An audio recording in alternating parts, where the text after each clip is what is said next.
flag. So as we move to the flag register, it stores some set of status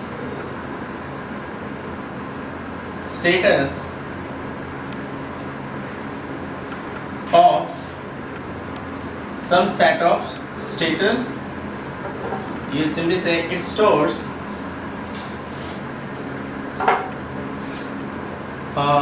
various kinds of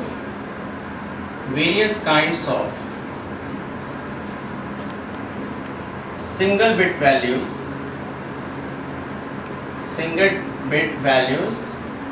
which is sometimes called status of an arithmetic and logical operation.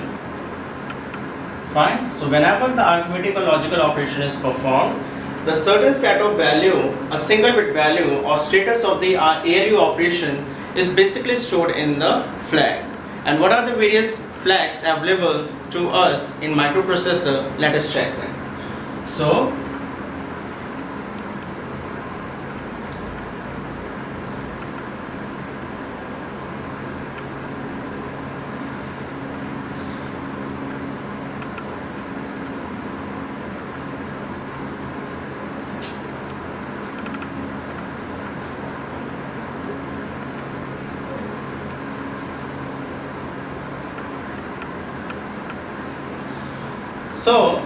in this diagram,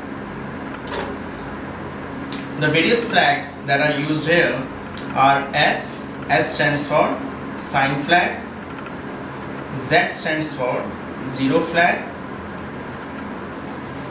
AC stands for auxiliary carry flag,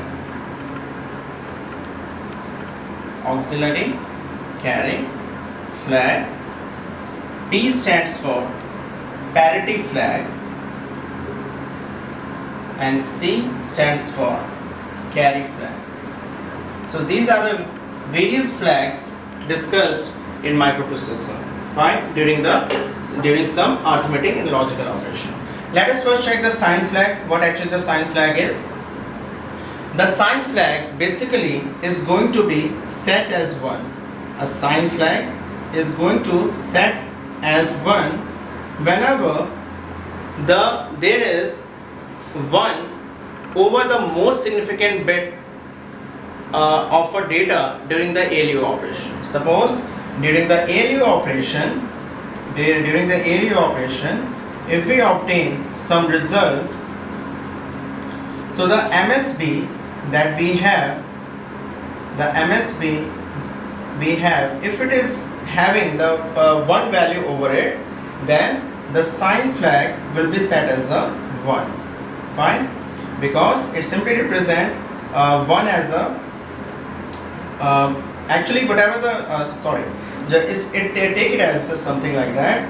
Whatever the value stored at the MSB of a data obtained during the arithmetic and logical operation, that MSB basically simply signifies the sign flag.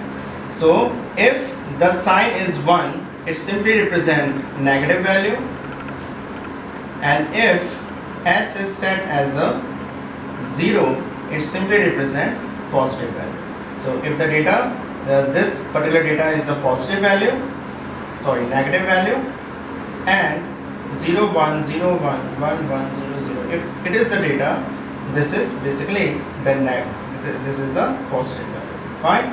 So sign flag is basically to indicate what is the sign of the final data which is obtained after some ALU operation. Fine. This is the idea of sign flag. If we talk about zero flag, so zero flag basically indicates that if during some ALU operation the value of the entire data as a result is obtained as a 0, a set of 0 value, then Z simply represents that whether the entire result contains a 0 or not. Fine. So that 0 flag is basically used to tell about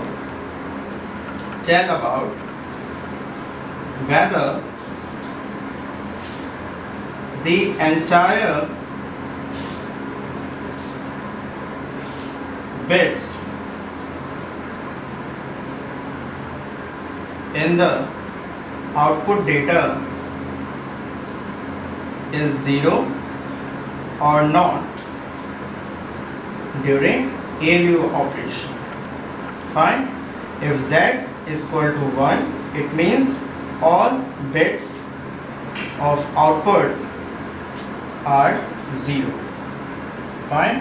And if Z is equal to 0, it simply implies that all bits of output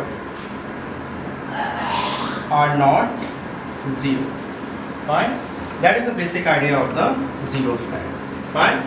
If we move to the auxiliary carry flag,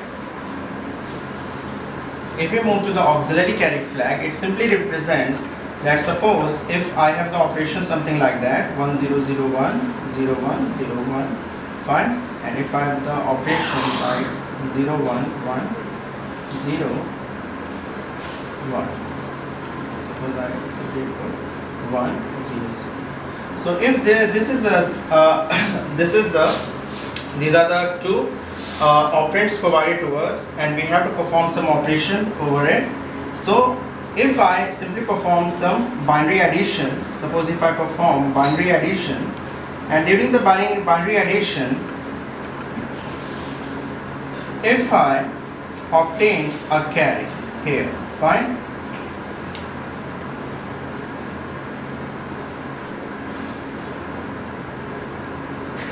fine.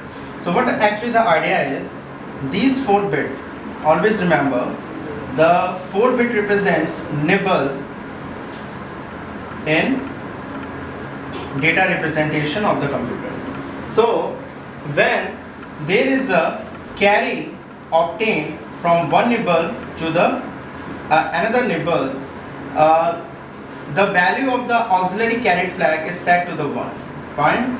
If AC is equal to 1, it simply represents that there is a carry generated from lower nibble over the higher nibble.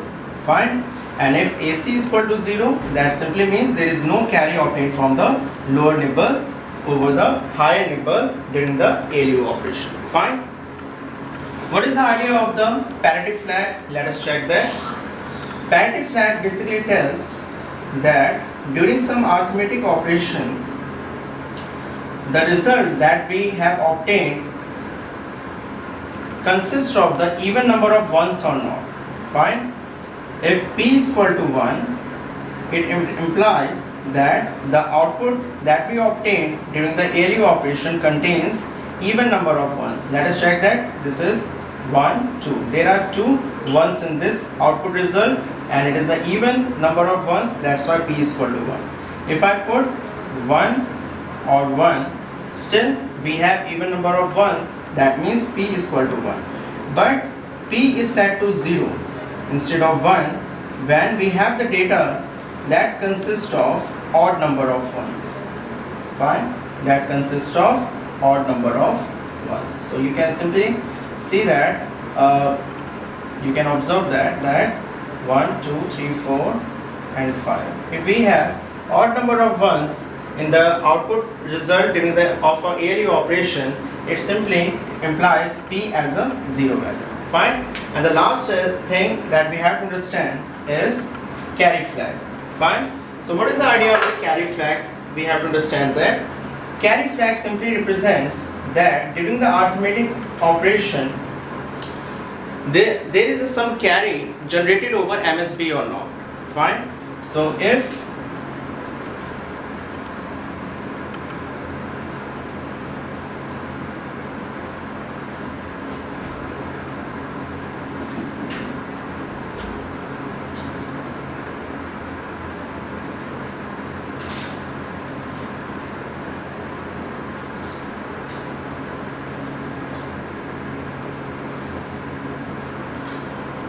So if you perform the binary addition here, suppose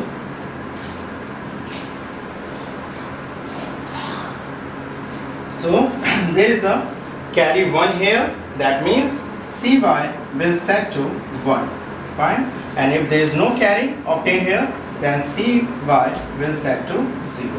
So that is the basic idea of the carry flag, and that is the idea of the various flag discussed under the register section of the microprocessor. We will talk about other two flags and more about the register in our next lecture.